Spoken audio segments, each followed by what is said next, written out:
नमस्ते प्रिय भक्तगण।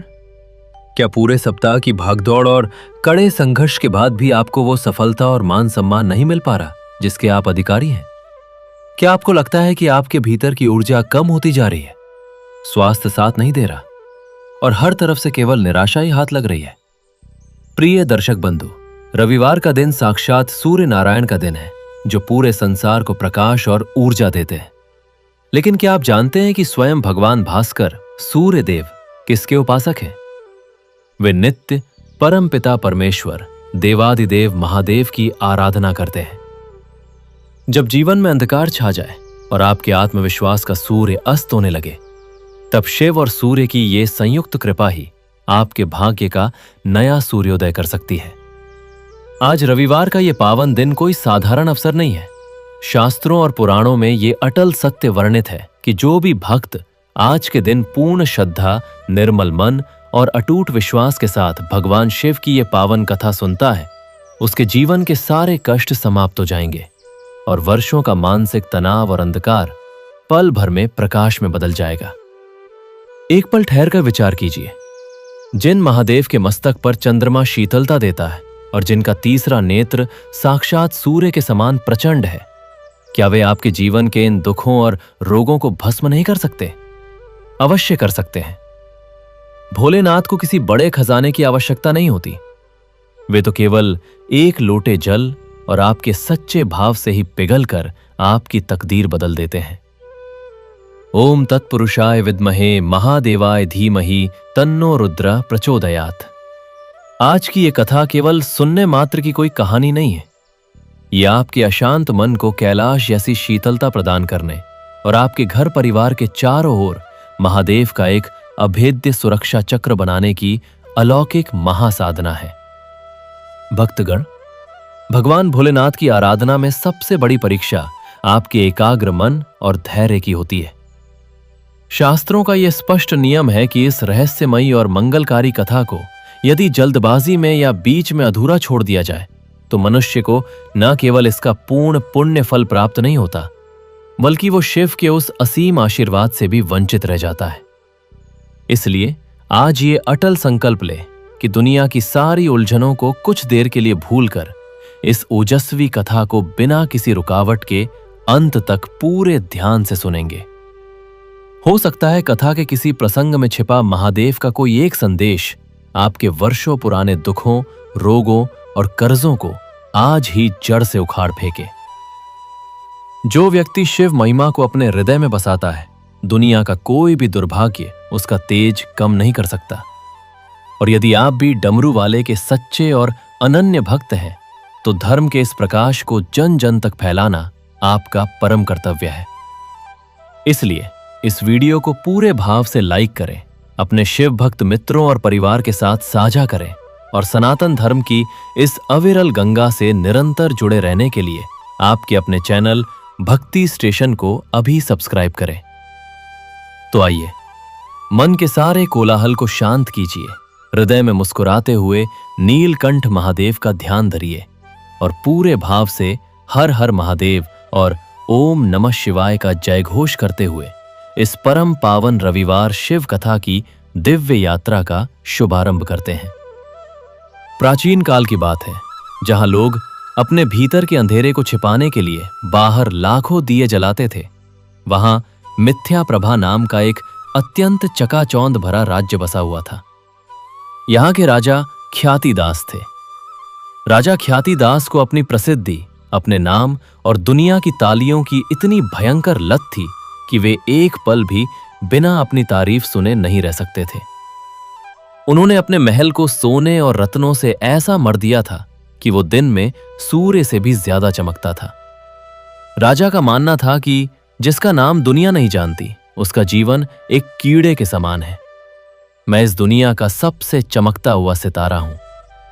वे रविवार के दिन भगवान शिव के मंदिरों में लाखों स्वर्ण मुद्राएं दान करते थे, पर केवल इसलिए कि उनके राज्य में उनके नाम के जयकारे लगे। वे शिव को जल चढ़ाते हुए भी ये देखते थे कि कितने लोग उन्हें ऐसा करते हुए निहार रहे हैं। वे ये भूल गए थे कि जो इंसान दुनिया की तालियों और तारीफों का गुलाम बन जाता है, वो भीतर से उतना ही खोखला और अंधकार से भरा होता है। दुनिया का प्रकाश एक दिन ढल जाता है और तब इंसान अपने ही बनाए हुए एकांत और अंधेरे में घुट घुट कर मरता है। समय बीता और प्रकृति ने राजा के इस प्रसिद्धि के अहंकार का उत्तर एक अत्यंत रहस्यमयी और भयानक विपत्ति से दिया।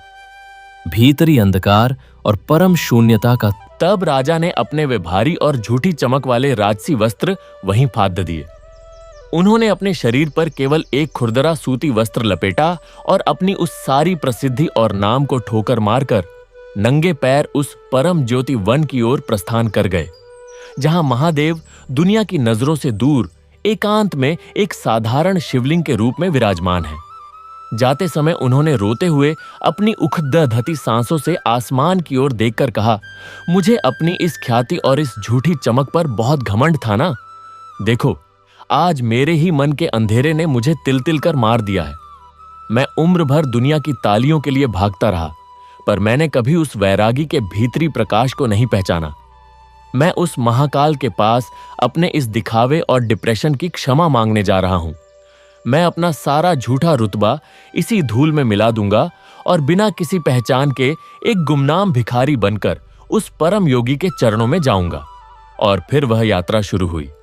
वह यात्रा जो केवल पैरों से तय नहीं होती, वह यात्रा जो मन की सबसे गहरी खाइयों से होकर गुजरती है। राजा ख्यातिदास ने अपने महल के मुख्य द्वार से बाहर कदम रखा। वही द्वार जहां कल तक हाथी घोड़े सजे रहते थे, वही द्वार जहां से वे रथ पर सवार होकर निकलते थे तो चारों ओर जयकारे गूंजते थे। आज वे नंगे पैर, मैले कुचैले वस्त्र पहने, बिना किसी ताज के, बिना किसी राजसी चिन्ह के उस द्वार से बाहर निकले। उनके मन में पहली टीस उठी, क्या कोई उन्हें पहचानेगा? क्या कोई उनके पास आएगा और पूछेगा कि राजा, आप यूं अकेले कहां जा रहे हैं? लेकिन ऐसा कुछ नहीं हुआ। दरबान ने उनकी ओर देखा, एक साधारण भिखारी समझकर उसे हट जाने का इशारा किया। राजा का कलेजा मुंह को आ गया।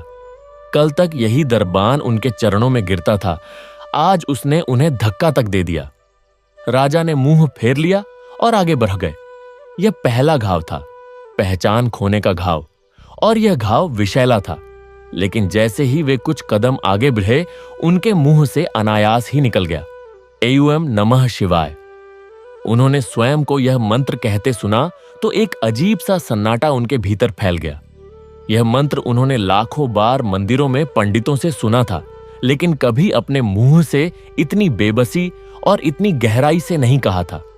शहर के मुख्य बाजार से उन्हें गुजरना था, वही बाजार जहां उनकी सवारी निकलती थी तो दुकानदार उनके स्वागत में फूल बरसाते थे, दुकानों पर रोशनी की जाती थी।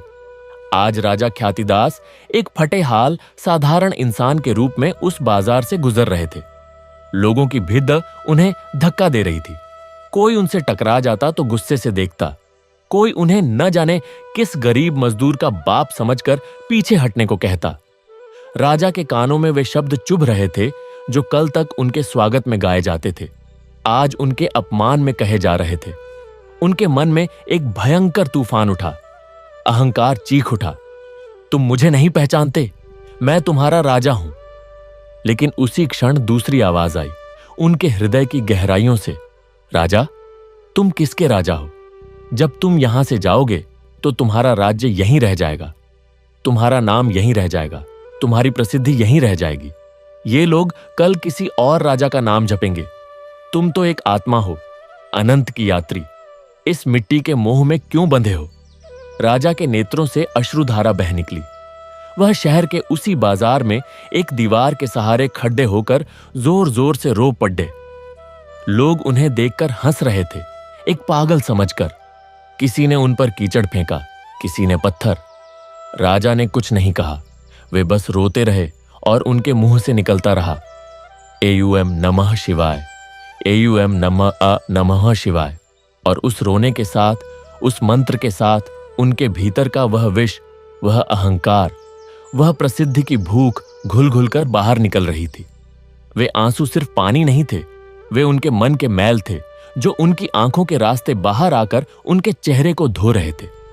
जैसे जैसे वे शहर की सीमा से बाहर निकले, उनके पैरों में छाले पड़ गए थे, पैर सूज गए थे, लेकिन उन्हें इसका दर्द नहीं था। दर्द तो उनके भीतर का था, जो अब कम हो रहा था। पहले उन्हें लगता था कि यह गुमनामी उन्हें मार डालेगी, लेकिन अब उन्हें लग रहा था कि यह गुमनामी ही उनका उद्धार कर रही है। जब उन पर कीचड़ फेंका गया तो उन्होंने सोचा, मैंने तो कभी किसी का अपमान नहीं किया, लेकिन मैंने कभी किसी के दर्द को नहीं समझा। मैं तो अपनी शान में मस्त रहा। यह कीचड़ मेरे अहंकार को धो रहा है। जब उन्हें धक्के दिए गए तो उन्होंने सोचा, मैंने अपने महल के द्वार पर कितनों को धक्के खाकर लौटा दिया होगा, आज वही दंड मुझे मिल रहा है। हे महादेव, तुम न्यायी हो। रात घिर आई।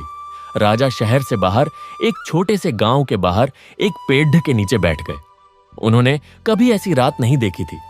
महल में हर रात दियों की रोशनी में बदल जाती थी। चारों ओर चमक होती थी।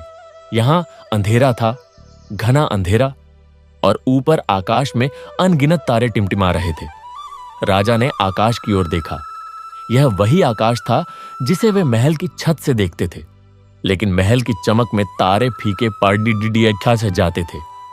आज उस अंधेरे ने तारों को पूरी चमक दी थी। राजा के मन में एक गूढ़ बात कौंधी। यह अंधेरा ही तो है जो प्रकाश को दिखाता है। यह गुमनामी ही तो है जो मुझे अपनी आत्मा का असली स्वरूप दिखा रही है। अगर मैं हमेशा चमकता रहता तो मुझे कभी पता नहीं चलता कि इस ब्रह्मांड में अनगिनत तारे मुझसे भी ज्यादा चमक रहे हैं, और फिर भी वे बिना किसी अहंकार के यूं ही टिमटिमा रहे हैं। सुबह हुई। रविवार का वह दिन था जिस दिन वे लाखों स्वर्ण मुद्राएं दान किया करते थे। आज उनके पास कुछ नहीं था। उनके पेट में भूख थी। उन्होंने गांव की ओर रुख किया। एक घर के बाहर एक बुजुर्ग महिला बैठी थी। राजा ने हाथ जोड़कर कहा, माता, कुछ भोजन मिल जाए तो भूख मिटे। महिला ने उन्हें देखा।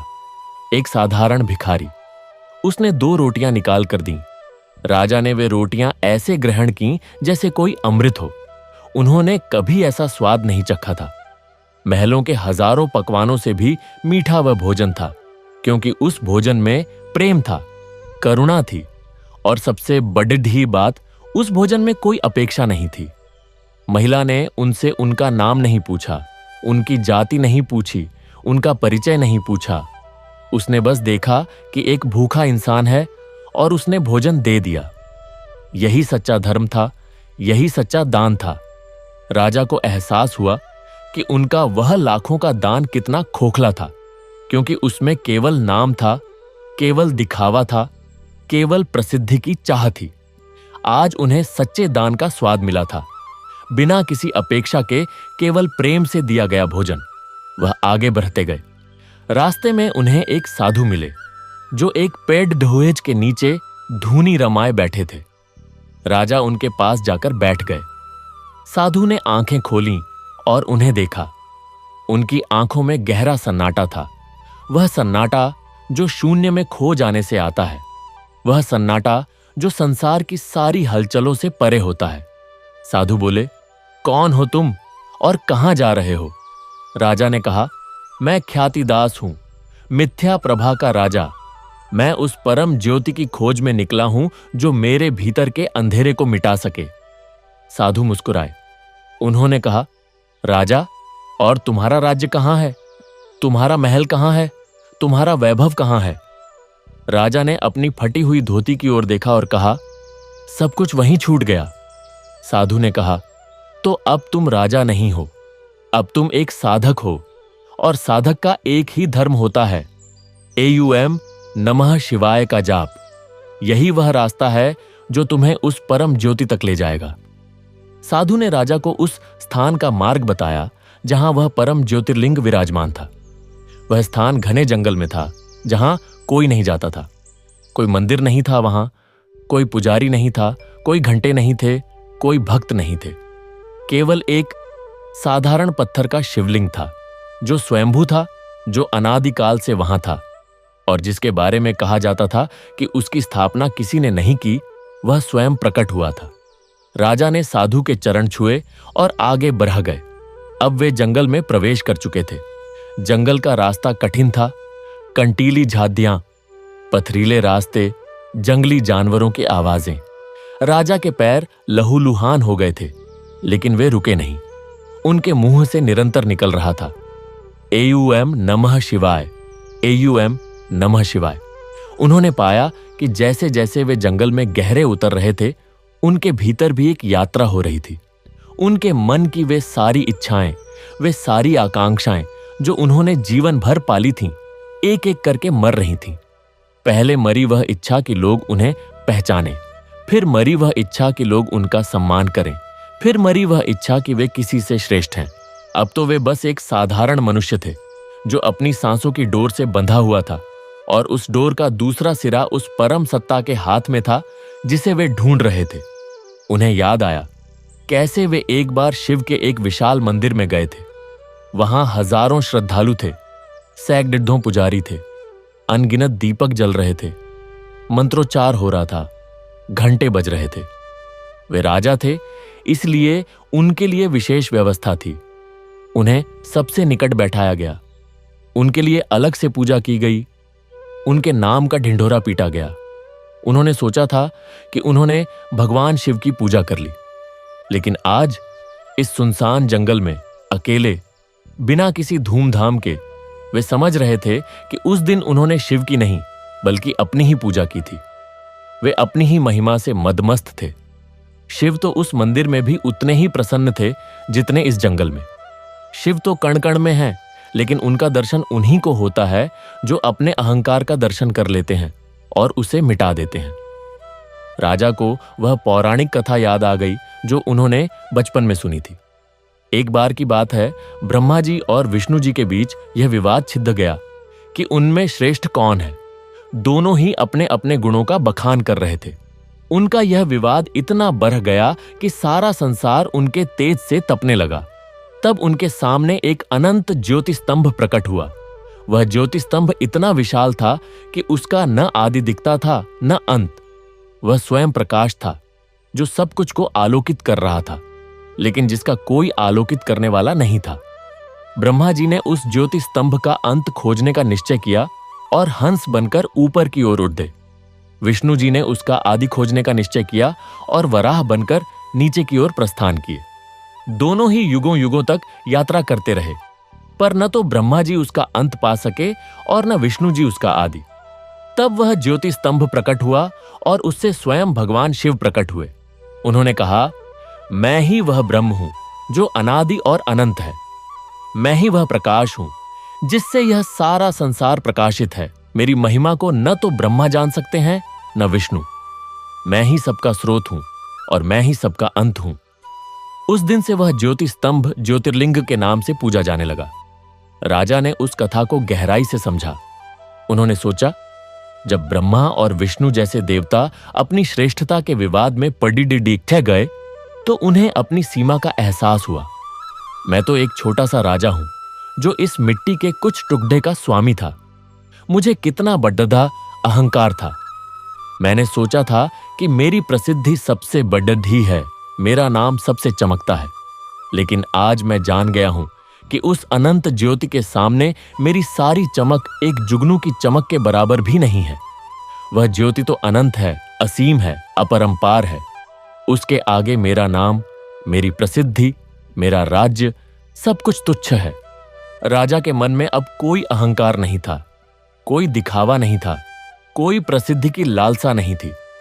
वह अब पूरी तरह से खाली हो चुके थे। उनके भीतर जो कभी अहंकार का भारी पत्थर था, वह अब पिघलकर बह चुका था। उनके मन का आकाश अब बिल्कुल स्वच्छ था, जैसे वर्षा के बाद का आकाश। और उस स्वच्छ आकाश में केवल एक ही नाम गूंज रहा था, एयूएम नमः शिवाय, एयूएम नमः शिवाय। चलते चलते राजा एक घने जंगल में पहुंच गए। वहां इतना अंधेरा था कि दिन में भी रात जैसा लगता था। विशाल विशाल वृक्ष थे जिनकी घनी छांव ने सूर्य की किरणों को धरती तक पहुंचने नहीं दिया था। उस अंधेरे में राजा को डर नहीं लगा। अब उन्हें डर किस बात का था? उन्होंने तो अपने मन के सबसे भयंकर अंधेरे को देख लिया था। उस अंधेरे को जिसमें न कोई प्रकाश था न कोई आस। इस जंगल का अंधेरा तो उसकी तुलना में कुछ भी नहीं था। वे आगे बढ़ते रहे। उनके मुंह से निरंतर निकल रहा था, एयूएम नमः शिवाय। उस मंत्र की गूंज उस सुनसान जंगल में एक अलग ही संगीत पैदा कर रही थी। पक्षी चहचहा उठते, हिरण ठिठक कर देखते और फिर सब कुछ शांत हो जाता। राजा को लग रहा था कि यह पूरा जंगल उनके साथ उस मंत्र का जाप कर रहा है। पत्तों की सरसराहट में शिवाय, हवा की गूंज में ओम नमः। तीसरे दिन की शाम थी। सूरज डूबने वाला था। राजा एक छोटी सी पहाड़ी पर चढ़ गए। वहां से नीचे की ओर देखा तो उनकी आंखें ठिठक गईं। नीचे एक छोटी सी घाटी थी और उस घाटी के बीचों बीच एक छोटा सा तालाब था। तालाब के किनारे एक विशाल वट वृक्ष था और उस वृक्ष के नीचे एक साधारण सा शिवलिंग विराजमान था। उस शिवलिंग पर कोई चांदी का छत्र नहीं था, कोई सोने का आवरण नहीं था, कोई रोशनी का झूमर नहीं था। वह बस एक साधारण पत्थर था जिस पर समय ने अपने हजारों वर्षों के चिन्ह छोड़ दे थे।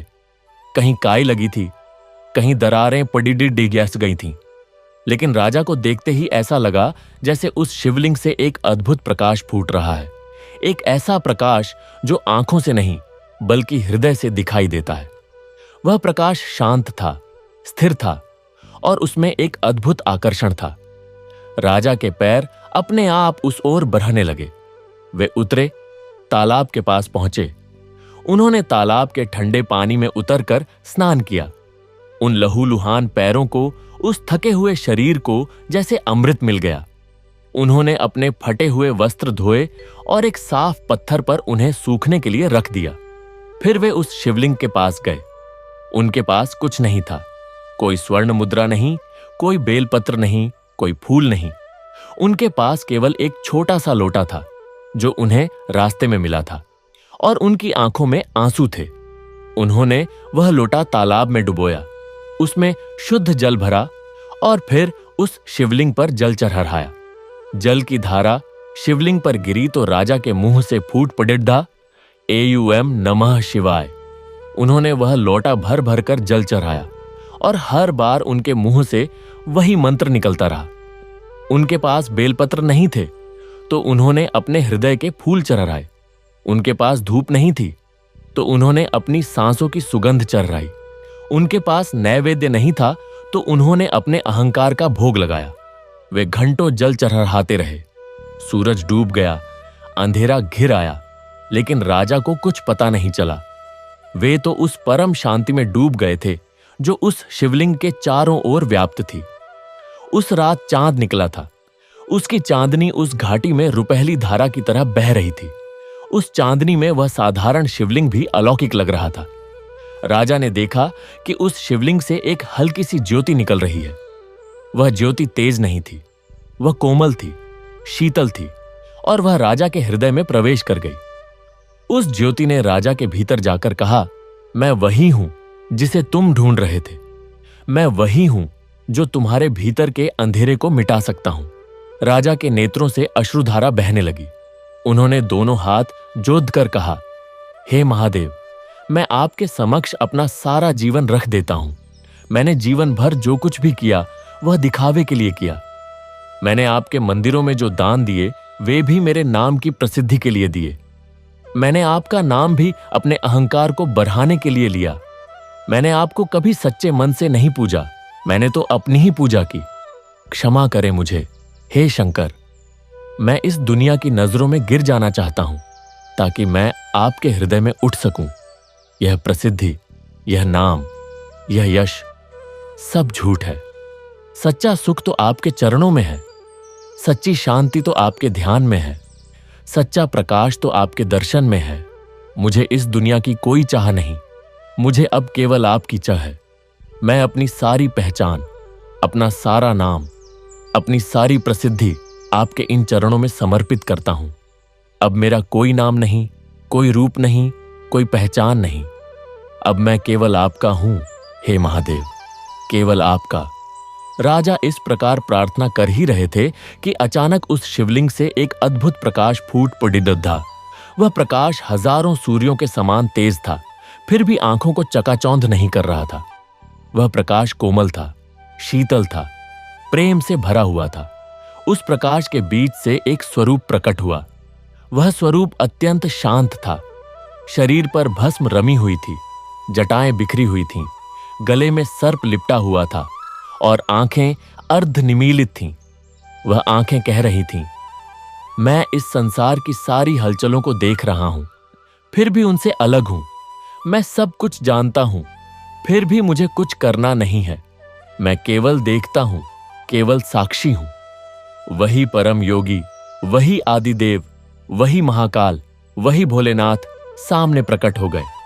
राजा देखते ही रह गए। वे अपनी आंखों पर विश्वास नहीं कर पा रहे थे। उन्होंने जीवन भर शिव की मूर्तियां देखी थीं, लेकिन आज पहली बार वे शिव के साक्षात स्वरूप को देख रहे थे। उनका पूरा शरीर कांप उठा, उनके रोंगटे खड्डधे हो गए। वे शिवलिंग के सामने गिर पड़े और उनके मुंह से केवल यही निकला, हर हर महादेव, हर हर महादेव। भगवान शिव ने उन्हें अपने कर कमलों से उठाया। उनके स्पर्श मात्र से राजा को ऐसा अनुभव हुआ जैसे उनके सारे पाप धुल गए हों, उनका सारा दुहक मिट गया हो, उनकी सारी पीड़ा समाप्त हो गई हो। उन आंखों में करुणा की ऐसी बाढ़ आई कि राजा उसमें डूब गए। भगवान शिव बोले, सुनो ख्यातिदास, तुम दुनिया की तालियों में मुझे ढूंढ रहे थे, पर मैं तो उस एकांत की शांति में वास करता हूं जहां कोई दिखावा नहीं होता। तुमने मेरे मंदिरों में लाखों सोने के सिक्के चढ़ाए, पर मैं तो उस भिखारी के आंसू में वास करता हूं जो रोटी के लिए तरसता है। तुमने मेरे नाम के जयकारे लगवाए, पर मैं तो उस सन्नाटे में वास करता हूं जहां कोई नाम नहीं होता।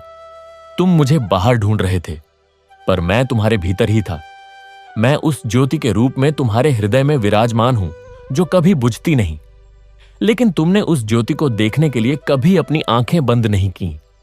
तुम हमेशा बाहर ही देखते रहे, बाहर की चमक में खोए रहे। राजा सिर झुकाए सुन रहे थे। उनकी आंखों से आंसू बह रहे थे, लेकिन ये आंसू दुहक के नहीं थे, ये आंसू आनंद के थे। ये आंसू इसलिए बह रहे थे क्योंकि उन्हें पहली बार लगा कि कोई उन्हें समझ रहा है, कोई उन्हें बिना किसी शर्त के स्वीकार कर रहा है। भगवान शिव ने अपना हाथ उनके सिर पर रखा और कहा, बाहर का सूरज तो शाम को ढल जाता है, पर जो अपने मन के भीतर मेरा ज्योतिर्लिंग स्थापित कर लेता है, उसका प्रकाश कभी नहीं बुझता। मैं दिखावे से नहीं, केवल 2 आंसुओं से प्रसन्न होता हूं। जिसने अपनी पहचान मेरे इन चरणों में मिटा दी, उसे फिर दुनिया के किसी अंधेरे का भय नहीं रहता। देखो, तुमने आज अपना सब कुछ मुझे सौंप दिया, तुम्हारा नाम, तुम्हारा यश, तुम्हारी प्रसिद्धि, सब कुछ। और देखो, आज मैं तुम्हें वह दे रहा हूं जो दुनिया की कोई ताली नहीं दे सकती, शाश्वत शांति। भगवान शिव ने राजा की ओर देखा। उनकी आंखों में वह करुणा थी जो समस्त ब्रह्मांड को अपने में समेटे हुए है।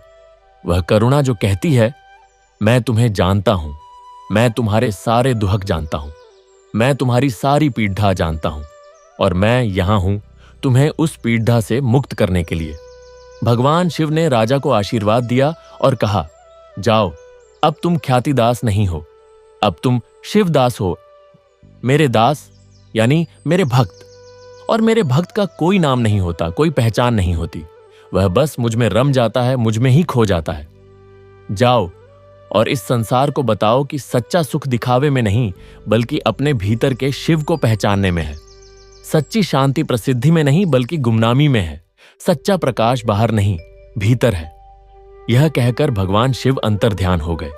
लेकिन उनकी उपस्थिति का एहसास, उनकी करुणा की अनुभूति, उनके शब्दों की गूंज राजा के हृदय में हमेशा के लिए बस गई।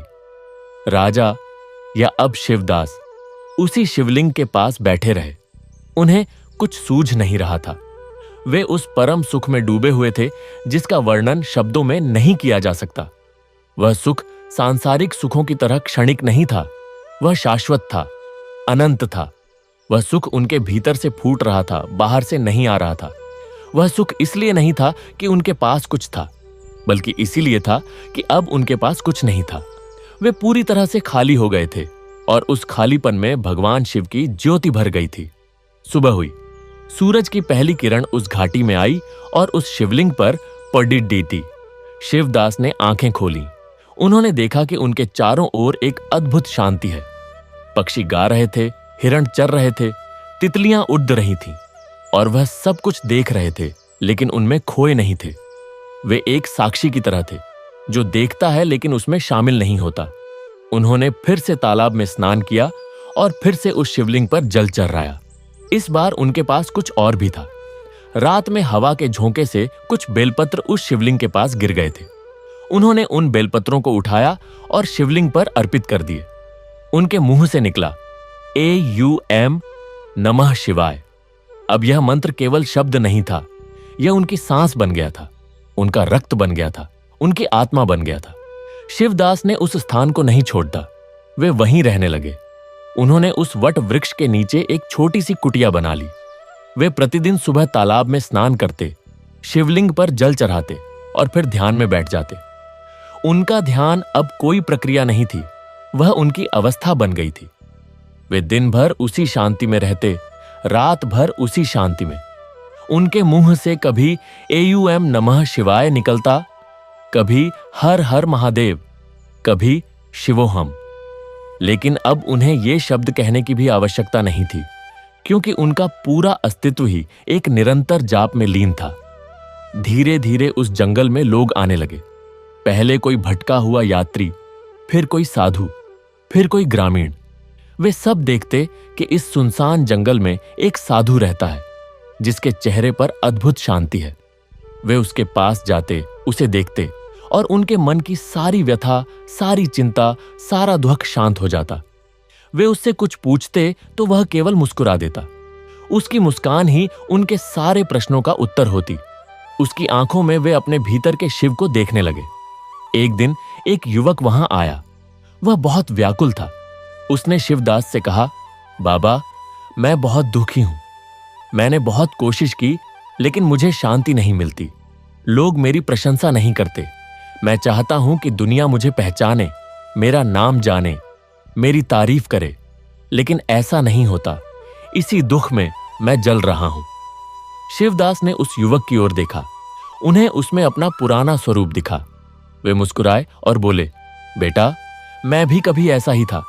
मैं भी दुनिया की तालियों के लिए तरसता था। मैंने सोचा था कि प्रसिद्धि ही सब कुछ है।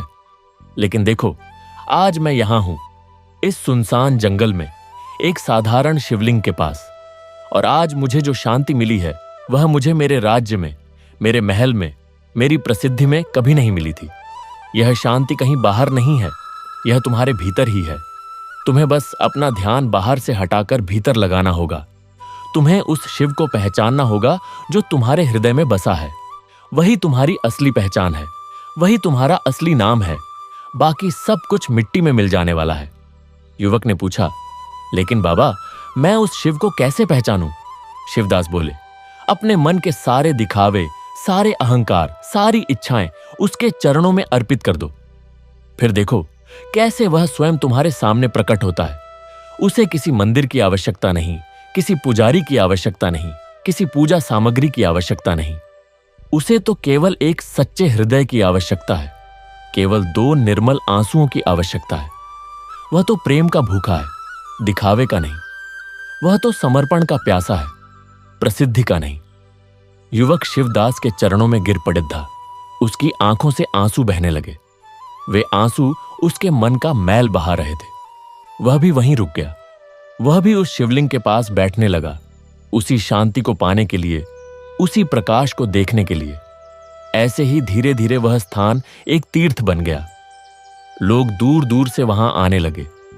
वे शिवदास के दर्शन को आते, उनसे आशीर्वाद लेते और फिर वापस चले जाते। लेकिन शिवदास वहीं रहे। उन्होंने कभी उस स्थान को नहीं छोड़ा। वे उसी वट वृक्ष के नीचे बैठे रहे, उसी शिवलिंग की पूजा करते रहे, उसी शांति में डूबे रहे। उन्हें अब किसी चीज की चाह नहीं थी, किसी चीज की आकांक्षा नहीं थी। वे पूर्ण थे, संपूर्ण थे। उनके जीवन का वह सबसे बड़ा डिप्रेशन, वह प्रसिद्धि की भूख, वह दिखावे की लालसा, सब कुछ उस परम ज्योति में भस्म हो गया था। एक दिन शिवदास ने अपने पास बैठे शिष्यों से कहा, देखो, मैंने जीवन भर जो सीखा वह यही है कि जब हम अपनी सारी प्रसिद्धि त्याग कर पूर्ण समर्पण से शिव की शरण में जाते हैं, तो जीवन में खुशियां आने की जगह जीवन के सारे कष्ट समाप्त हो जाते हैं। खुशियां तो क्षणिक हैं, वे आती हैं और चली जाती हैं। लेकिन जब कष्ट ही समाप्त हो जाते हैं, तब जो बचता है वह है परम शांति, परम आनंद, परम सत्य। वही शिव हैं, वही ज्योतिर्लिंग हैं, वही हमारा असली स्वरूप है। उन्होंने आगे कहा, लोग सोचते हैं कि शिव को पाने के लिए हिमालय जाना पड़ीडिडीहता है, या काशी जाना पड़ीडिडहता है, या किसी गुफा में जाकर तपस्या करनी पड़ीडिडहती है। लेकिन मैं तुमसे कहता हूं, शिव तो यही हैं, इसी क्षण, इसी सांस में। वे तुम्हारे हृदय में बैठे हैं, तुम्हारी प्रतीक्षा कर रहे हैं। तुम्हें बस अपनी आंखें बंद करके अपने भीतर झांकना है। वहां उस सन्नाटे में, उस शून्य में तुम उन्हें पाओगे। वहां उस अंधेरे में तुम उनकी ज्योति को देखोगे। वह ज्योति कभी बुझती नहीं, वह ज्योति कभी डगमगाती नहीं। वह ज्योति अनंत है, शाश्वत है। शिवदास ने अपना पूरा जीवन उसी शिवलिंग की सेवा में बिता दिया। उनकी कथा दूर दूर तक फैल गई। लोग उन्हें शिवदास के नाम से जानने लगे, लेकिन उन्हें इस नाम से कोई लगाव नहीं था। वे तो बस शिव में डूबे हुए थे। जब उनका अंत समय आया तो वे उसी शिवलिंग के पास लेट गए। उनके शिष्यों ने देखा कि उनके चेहरे पर एक अद्भुत प्रकाश है, वही प्रकाश जो उन्होंने उस रात शिवलिंग से निकलते देखा था। शिवदास ने धीरे से कहा, एयूएम नमः शिवाय। फिर उन्होंने गहरी सांस ली और उनके प्राण उस परम में विलीन हो गए। उनके शरीर को उसी शिवलिंग के पास समाधि दी गई। आज भी वह स्थान एक पवित्र तीर्थ है।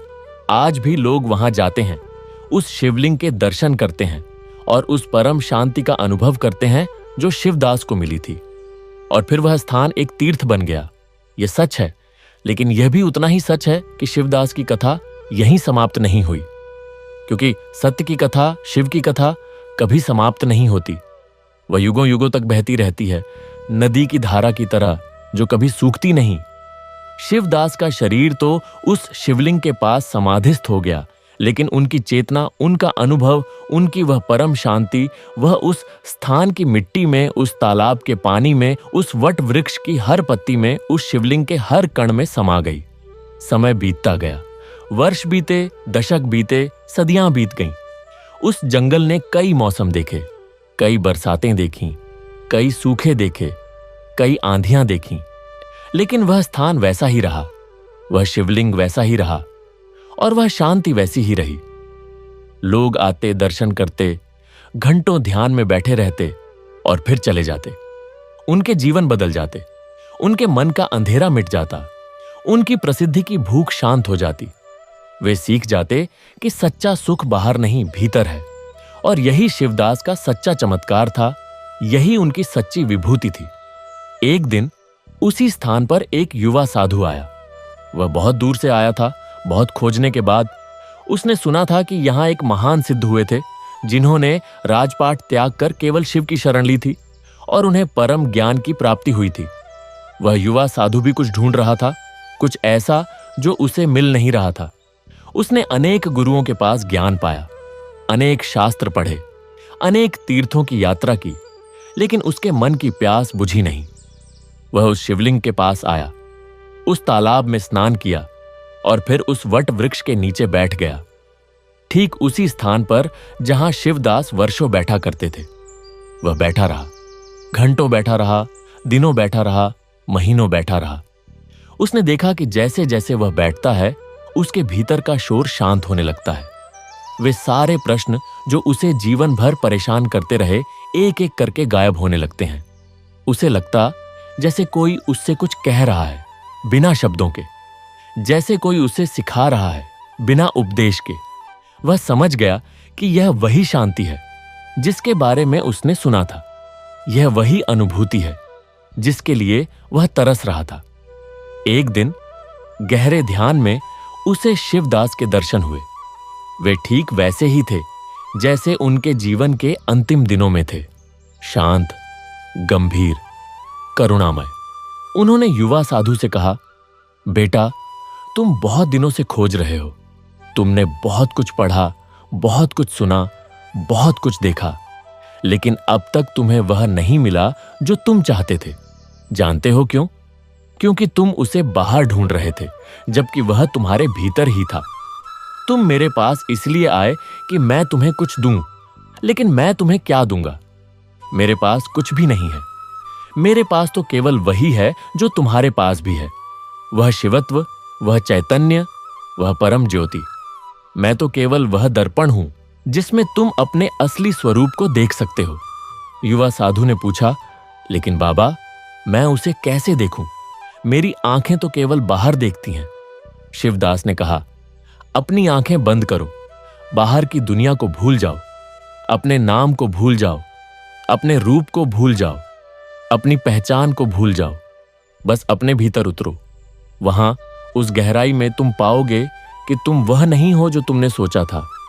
तुम शरीर नहीं हो, तुम मन नहीं हो, तुम बुद्धि नहीं हो, तुम अहंकार नहीं हो, तुम तो वह शुद्ध चैतन्य हो जो सदा से है, सदा रहेगा। तुम वह साक्षी हो जो सब कुछ देखता है लेकिन किसी से चिपकता नहीं। तुम वह प्रकाश हो जो सबको प्रकाशित करता है लेकिन स्वयं किसी से प्रकाशित नहीं होता। यही शिवत्व है, यही तुम्हारा असली स्वरूप है। युवा साधु ने आंखें बंद की। उसने गहरे में जाने की कोशिश की। पहले तो बहुत विचार आए, बहुत हलचल हुई, लेकिन धीरे धीरे सब शांत हो गया। फिर उसने एक प्रकाश देखा, बिजली की तरह चमकता हुआ लेकिन शांत, कोमल। वह प्रकाश उसके भीतर फैल गया, उसके सारे अंधेरे को मिटा दिया। उसे लगा जैसे वह स्वयं वह प्रकाश बन गया है। कोई भेद नहीं, कोई दूरी नहीं। वह और शिव एक हो गए। उसके मुंह से निकला, शिवोहम शिवोहम शिवोहम। उसने आंखें खोलीं और देखा कि शिवदास मुस्कुरा रहे हैं और धीरे धीरे उस प्रकाश में विलीन हो रहे हैं। लेकिन अब उन्हें कोई दुख नहीं था, क्योंकि अब वह समझ गया था कि शिवदास कहीं गए नहीं हैं। वे तो हमेशा उसके भीतर हैं, हर किसी के भीतर हैं, बस पहचानने की देर है। उस युवा साधु का नाम सत्यदास पड़ा। वह भी वहीं रुक गया। वह भी उसी शिवलिंग की सेवा में लग गया। उसने भी वही अनुभव किया जो शिवदास ने किया था, और फिर वह भी उन्हीं की तरह लोगों को वही रास्ता दिखाने लगा, वही ज्ञान बांटने लगा। उसके भी शिष्य हो गए, और फिर उनके शिष्य, और फिर उनके भी शिष्य। इस तरह वह परंपरा चलती रही, गुरु शिष्य की, ज्ञान की, भक्ति की, शिवत्व की। सदियां बीत गईं। उस जंगल के चारों ओर बस्तियां बस गईं, नगर बस गए, सभ्यताएं विकसित हुईं और बिखर गईं। लेकिन वह स्थान वैसा ही रहा, वह शिवलिंग वैसा ही रहा, और वह शांति वैसी ही रही। लोग उसे शिवदास की समाधि कहने लगे। लोग वहां आते, शिवदास की कथा सुनते, उस शिवलिंग के दर्शन करते और उस परम शांति का अनुभव करते। उनकी प्रसिद्धि की भूख मिटती, उनका दिखावे का रोग दूर होता, उनका अहंकार भस्म हो जाता। एक बार बहुत समय बाद उस स्थान पर एक और राजा आया। वह भी ख्यातिदास की तरह ही प्रसिद्धि का भूखा था। वह भी दुनिया की तालियों के लिए तरसता था। उसका नाम था यशदास। वह बहुत बड़े राज्य का स्वामी था, बहुत धनवान था, बहुत शक्तिशाली था, लेकिन वह बहुत दुखी था। उसे लगता था कि उसकी प्रसिद्धि अभी भी अधूरी है, उसके नाम में अभी भी कमी है, उसकी तारीफों में अभी भी कोई कसर है। उसने और अधिक युद्ध जीते और अधिक धन इकट्ठा किया और अधिक मंदिर बनवाए और अधिक दान दिए, लेकिन उसका मन नहीं भरा। उसका भीतरी अंधेरा और गहरा होता गया। तब उसके मंत्रियों ने उसे उस स्थान की कथा सुनाई। उन्होंने कहा, महाराज, एक समय ऐसा ही एक राजा हुआ करता था, ख्यातिदास। वह भी आपकी तरह प्रसिद्धि का भूखा था, लेकिन जब उसके मन में भयंकर अंधेरा छाया तो वह सब कुछ त्याग कर उस परम ज्योति वन में चला गया, जहां एक स्वयंभू शिवलिंग है। वहां उसे शांति मिली, वहां उसका अंधेरा मिटा। आप भी वहां जाइए, शायद वहां आपको भी शांति मिले। राजा यशदास ने वैसा ही किया। उसने भी अपने राजसी वस्त्र त्याग दिए, अपना मुकुट उतार फेंका और नंगे पैर उस जंगल की ओर चल पड़ा। उसकी यात्रा भी उतनी ही कठिन थी जितनी ख्यातिदास की थी। उसे भी वही अनुभव हुए, अपमान के, गुमनामी के, अकेलेपन के। उसे भी लगा कि अब उसकी पहचान मिट गई है, अब वह कोई नहीं है। लेकिन धीरे धीरे उसे भी एहसास हुआ कि यह कोई न होना ही सबसे बड़ा होना है। यह गुमनामी ही सबसे बड़ी प्रसिद्धि है, क्योंकि जब तुम कोई नहीं होते तब तुम सब कुछ हो सकते हो। जब तुम्हारी कोई पहचान नहीं होती तब तुम उस परम पहचान में विलीन हो सकते हो। वह उस शिवलिंग के पास पहुंचा।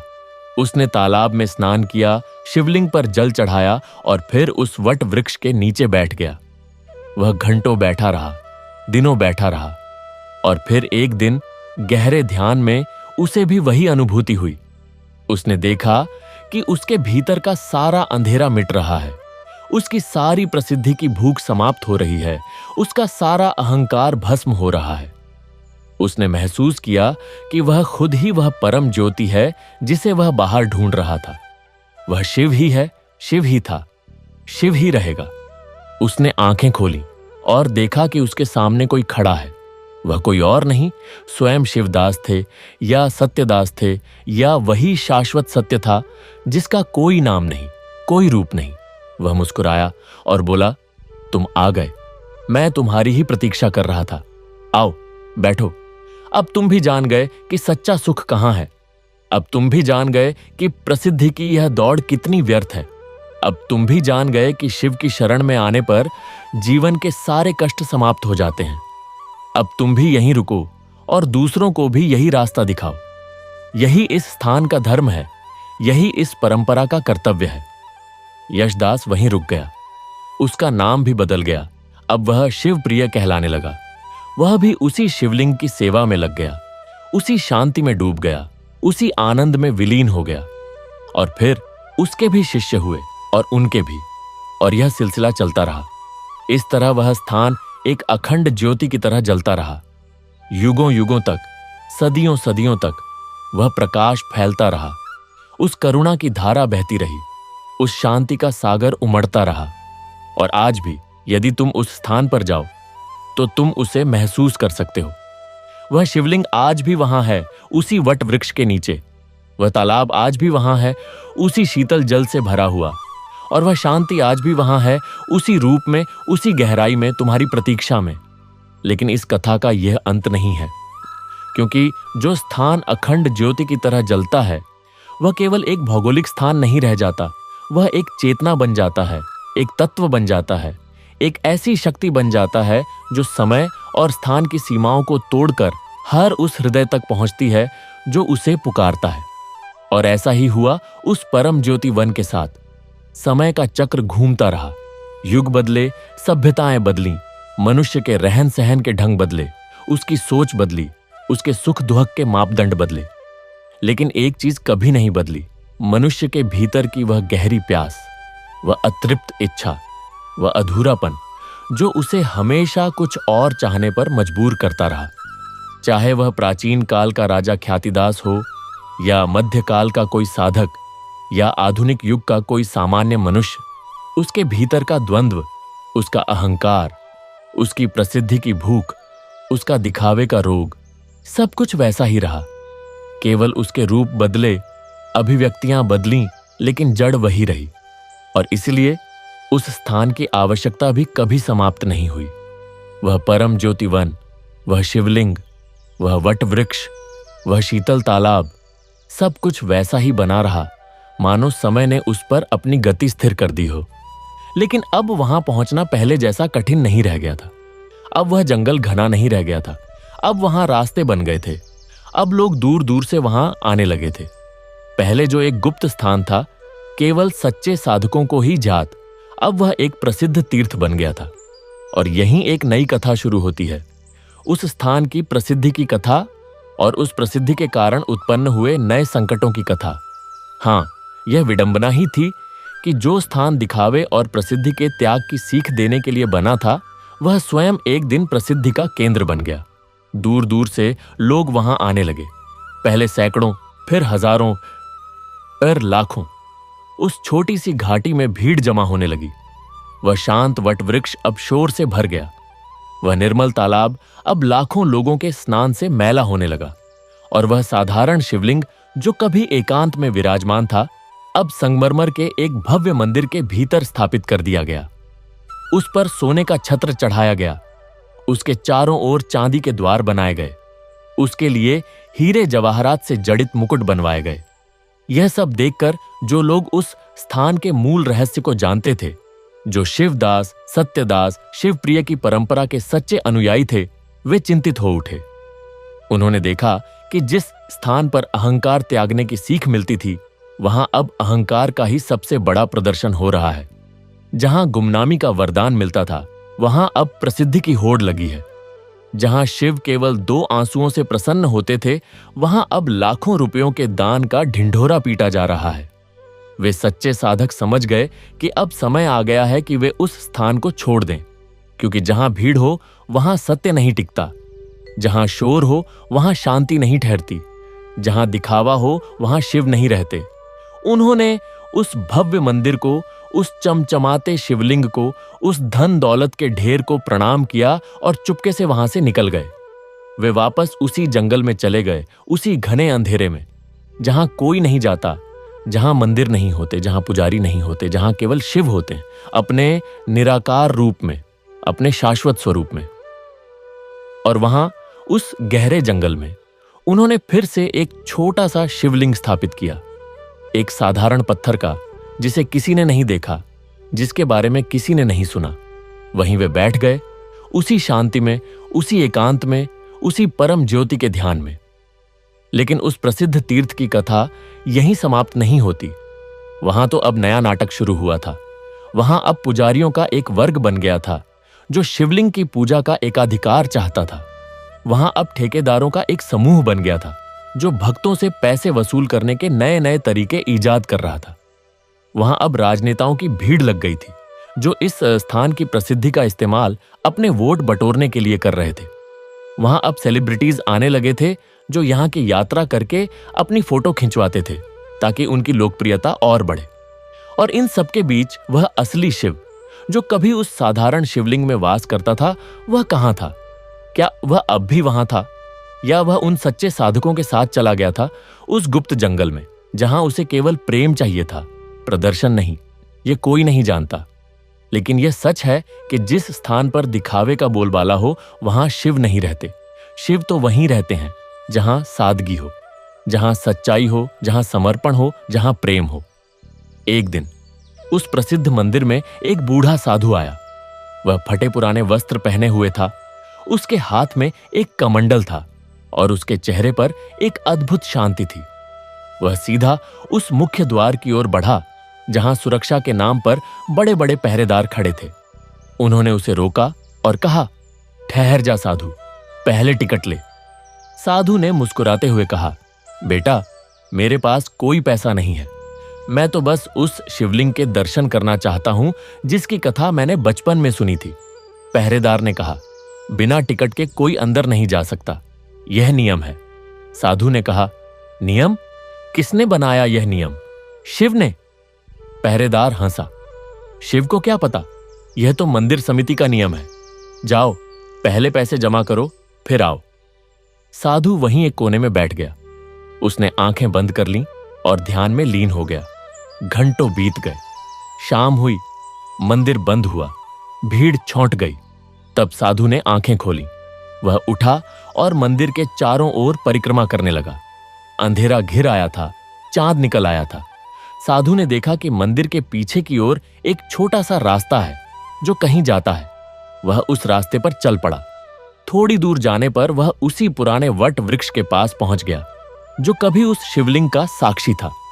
अब वह वृक्ष मंदिर के पीछे एक उपेक्षित कोने में अकेला खड़ा था। उसके नीचे कोई शिवलिंग नहीं था, क्योंकि उसे तो मंदिर के भीतर स्थापित कर दिया गया था। लेकिन साधु को वहां बैठते ही वही अनुभूति हुई जो शिवदास को हुई थी, वही शांति, वही सन्नाटा, वही परम ज्योति का आभास। वह समझ गया, शिव कहीं गए नहीं हैं। वे उसी स्थान पर हैं जहां वे हमेशा से थे। वे मंदिर के भीतर नहीं हैं, वे तो उस वट वृक्ष के नीचे हैं, उस जमीन के हर कण में हैं, उस हवा की हर लहर में हैं। उन्हें तो बस सच्चे मन से पुकारने की आवश्यकता है, बिना किसी दिखावे के, बिना किसी टिकट के, बिना किसी पुजारी के। साधु वहीं रुक गया। उसने उस वट वृक्ष के नीचे एक छोटा सा आसन बना लिया। वहीं वह रहने लगा। दिन में जब मंदिर में भीड़ होती, वह वहीं बैठा रहता। शाम को जब मंदिर बंद हो जाता तो लोग उसके पास आने लगे। पहले कोई, फिर कोई। उसे देखकर उनके मन की व्यथा शांत होती। उससे बात करके उन्हें लगता जैसे उनके सारे प्रश्नों के उत्तर मिल गए। उसने कभी कोई उपदेश नहीं दिया, कोई प्रवचन नहीं दिया, कोई शास्त्र नहीं पढ़ाया। वह बस बैठा रहता, मुस्कुराता रहता और लोगों को अपने साथ बैठने देता, और उसके साथ बैठकर वे भी वही अनुभव करने लगे जो वह अनुभव कर रहा था। वह परम शांति, वह अद्भुत सन्नाटा, वह अकथनीय आनंद। धीरे धीरे उस वट वृक्ष के नीचे एक नया समूह बनने लगा। वे लोग जो मंदिर के भीतर जाकर भी शांति नहीं पा सके थे, वे लोग जो टिकट खरीदकर भी शिव को नहीं खरीद सके थे, वे लोग जो पुजारियों के आशीर्वाद से भी अधूरे रह गए थे, वे सब यहां आकर बैठने लगे। उन्हें यहां कुछ नहीं चाहिए था, कोई दान नहीं, कोई भेंट नहीं, कोई प्रसाद नहीं। उन्हें बस बैठना था और वह परम शांति अपने आप आ जाती थी। यह देखकर मंदिर के पुजारी और ठेकेदार चिंतित हो गए। उन्होंने सोचा कि यह साधु उनके व्यापार में बाधा डाल रहा है। लोग अब मंदिर में कम जा रहे थे और उस वृक्ष के नीचे ज्यादा बैठ रहे थे। उनका राजस्व घटने लगा था। उन्होंने साधु को धमकाया, उसे वहां से भगाने की कोशिश की, यहां तक कि पुलिस में शिकायत भी कर दी। लेकिन साधु ने कुछ नहीं कहा। वह बस मुस्कुराता रहा और अपनी जगह पर बैठा रहा।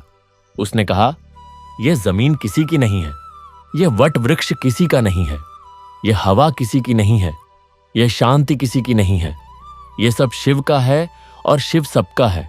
मैं कहीं नहीं जाऊंगा। जो आना चाहे आ सकता है, जो जाना चाहे जा सकता है, सजा सकता है। पुलिस आई। उसने देखा कि साधु कोई अपराध नहीं कर रहा, वह तो बस बैठा है। उसने किसी को परेशान नहीं किया, कोई झगड़ा नहीं किया, कोई अव्यवस्था नहीं फैलाई। पुलिस वापस चली गई। पुजारियों ने और भी कोशिशें की, लेकिन हर बार असफल रहे और साधु की ख्याति बिना किसी चाह के, बिना किसी प्रयास के फैलने लगी।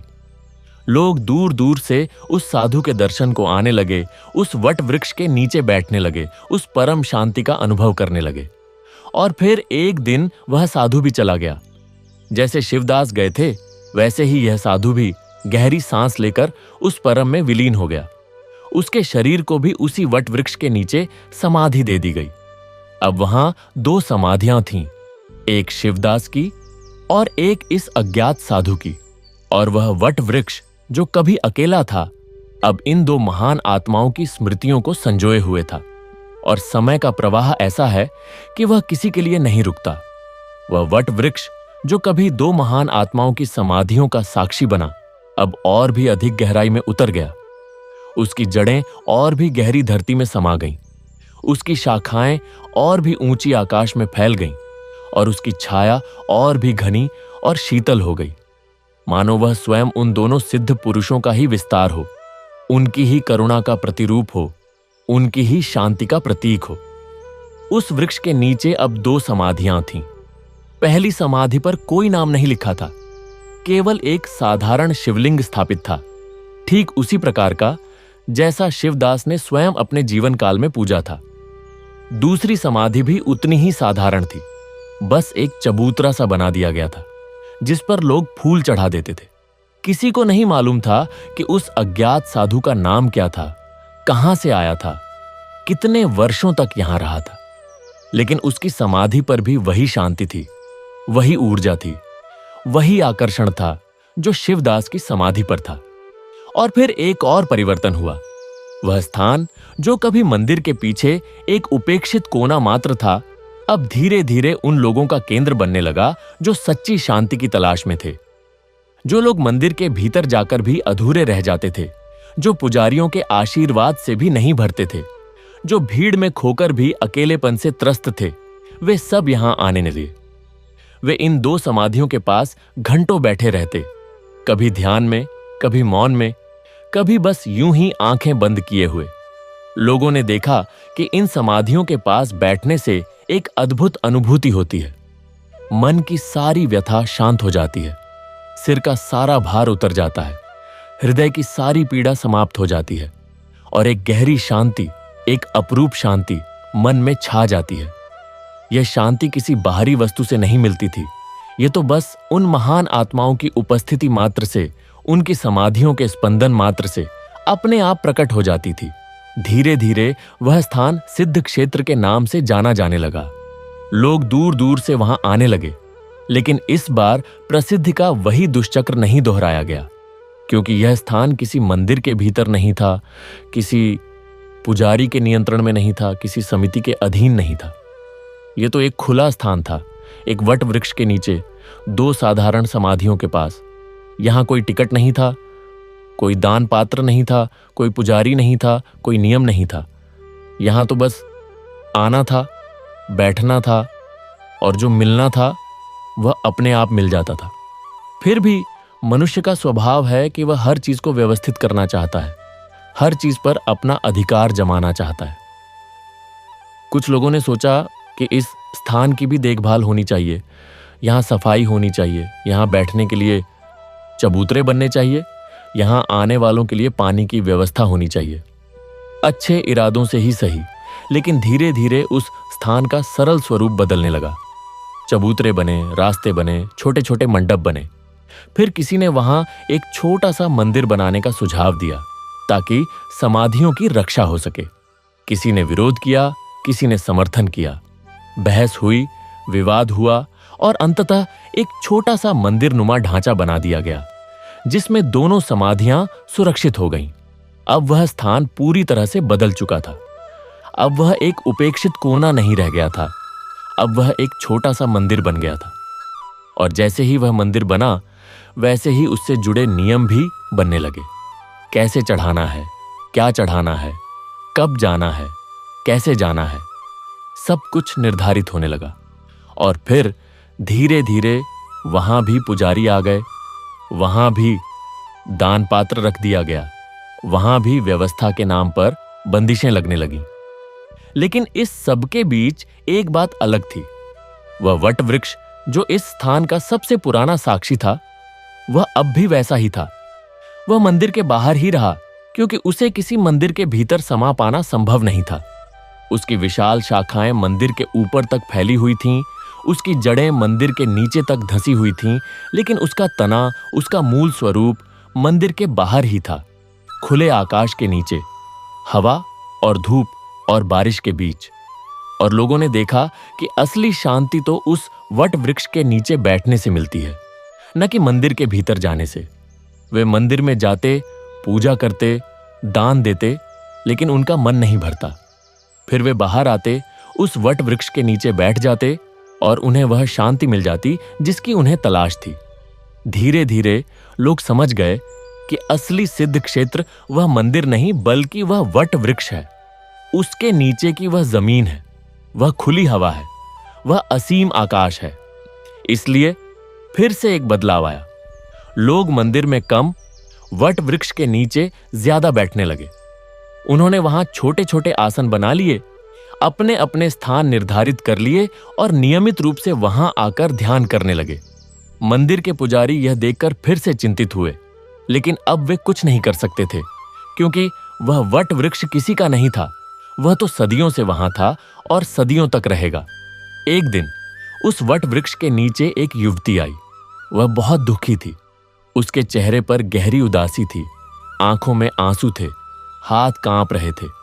वह सीधी शिवदास की समाधि के पास गई और वहीं बैठ गई। वह घंटों बैठी रही, रोती रही, और उसके मुंह से केवल एक ही नाम निकल रहा था, AUM नमः शिवाय, AUM नमः शिवाय। वहां बैठे अन्य लोगों ने देखा कि जैसे जैसे वह जाप कर रही है, उसके चेहरे की उदासी कम हो रही है, उसकी आंखों के आंसू सूख रहे हैं, उसके हाथों का कांपना बंद हो रहा है। और जब शाम हुई तो वह उठी। उसके चेहरे पर एक अद्भुत शांति थी, एक अपूर्व तेज था, एक अकथनीय आनंद था। लोगों ने उससे पूछा, बेटी क्या हुआ, तुम्हें क्या अनुभव हुआ? वह बोली, मैं नहीं जानती, मैं तो बस रो रही थी और शिव का नाम जप रही थी।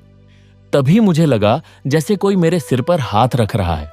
मैंने आंखें खोली तो कोई नहीं था, लेकिन उस स्पर्श ने मेरा सब कुछ बदल दिया। मेरा सारा दुहक, मेरी सारी पीड़ा, मेरा सारा अंधेरा, सब कुछ समाप्त हो गया। मुझे लगा जैसे मैं नई हूं, बिल्कुल नई, जैसे अभी अभी जन्मी हूं। यह सुनकर वहां उपस्थित सभी लोगों के रोंगटे खड़े हो गए। उन्होंने महसूस किया कि यह स्थान सचमुच सिद्ध क्षेत्र है। यहां की मिट्टी में वह शक्ति है, यहां की हवा में वह पवित्रता है, यहाँ के स्पंदनों में वह दिव्यता है जो किसी को भी बदल सकती है, जो किसी के भी जीवन के सारे कष्ट समाप्त कर सकती है। उस दिन के बाद से उस स्थान की महिमा और भी फैल गई। लोग और अधिक संख्या में आने लगे, लेकिन इस बार उनके आने का ढंग बदल गया था। वे अब पर्यटक नहीं थे, वे तीर्थयात्री नहीं थे, वे दर्शनार्थी नहीं थे। वे सब साधक थे, खोजी थे, प्यासे थे। वे यहां कुछ पाने नहीं आते थे, बल्कि कुछ खोने आते थे। अपना दुहक, अपनी पीड़ा, अपना अहंकार, अपना दिखावा, अपनी प्रसिद्धि की भूख। और जैसे ही वे वट वृक्ष के नीचे बैठते, उन समाधियों के पास ध्यान लगाते, वैसे ही वह सब कुछ अपने आप खोने लगता, बहने लगता, समाप्त होने लगता। और इस प्रकार वह स्थान एक जीवंत परंपरा बन गया, एक अखंड धारा बन गया, जो सदियों से बह रही थी और सदियों तक बहती रहेगी। इसमें शिवदास बहे, इसमें वह अज्ञात साधु बहा, इसमें वह युवती बही, और अब इसमें हजारों लाखों लोग बह रहे हैं। यह धारा कभी सूखती नहीं, कभी रुकती नहीं, क्योंकि यह धारा शिव की धारा है, यह करुणा की धारा है, यह शांति की धारा है, यह मुक्ति की धारा है। इस धारा में बहने के लिए किसी योग्यता की आवश्यकता नहीं है, किसी जाति की आवश्यकता नहीं है, किसी धर्म की आवश्यकता नहीं है, किसी लिंग की आवश्यकता नहीं है, किसी आयु की आवश्यकता नहीं है। इस धारा में तो बस डूब जाने की आवश्यकता है, बस समर्पित हो जाने की आवश्यकता है, बस अपने आप को पूरी तरह से खोल देने की आवश्यकता है। और जब तुम ऐसा करते हो तो ये धारा तुम्हें बहा ले जाती है, तुम्हारे सारे मैल को धो डालती है, तुम्हारे सारे घावों को भर देती है, तुम्हारे सारे अंधेरे को मिटा देती है, और तुम्हें उस परम प्रकाश से भर देती है जो तुम्हारा अपना ही स्वरूप है। तो देखो, यह कथा कितनी विचित्र है। जो राजा प्रसिद्धि का भूखा था, वह आज प्रसिद्धि के त्याग का प्रतीक बन गया है। जो स्थान दिखावे के त्याग की सीख देने के लिए बना था, वह आज स्वयं एक प्रसिद्ध तीर्थ बन गया है। लेकिन फिर भी उसका मूल स्वरूप, उसकी असली शक्ति उस वट वृक्ष के नीचे उन समाधियों के पास आज भी वैसी ही है जैसी हजारों वर्ष पहले थी। और जो भी सच्चे मन से वहां जाता है, वह उसे पा लेता है, चाहे वह राजा हो या रंक, चाहे वह विद्वान हो या मूर्ख, चाहे वह धनी हो या निर्धन। क्योंकि शिव किसी के नहीं होते और सबके होते हैं। वे किसी मंदिर में कैद नहीं होते और हर जगह व्याप्त होते हैं। वे किसी पुजारी के वश में नहीं होते और हर सच्चे भक्त के हृदय में बसते हैं। उन्हें पाने के लिए बस एक चीज चाहिए, सच्चा मन, निर्मल भाव और पूर्ण समर्पण। और जब ये तीनों चीजें एक साथ हो जाती हैं, तो शिव स्वयं प्रकट हो जाते हैं, चाहे तुम कहीं भी हो, कैसे भी हो। यही संदेश है इस अमर कथा का, यही रहस्य है इस शाश्वत सत्य का, यही वरदान है इस परम कृपा का, और यही अनुभूति है इस अखंड ज्योति की, जो कभी बुझती नहीं, कभी डगमगाती नहीं, कभी कम नहीं होती। वह ज्योति तुम हो, वह ज्योति मैं हूं, वह ज्योति सब कुछ है। और उस ज्योति को पहचान लेने के बाद फिर कोई दुहक नहीं, कोई कष्ट नहीं, कोई अंधेरा नहीं। केवल प्रकाश है, केवल आनंद है, केवल शिव है। हर हर मह शिवोहम, ओम नमः शिवाय। शिवोहम, शिवोहम, शिवोहम, शिवोहम।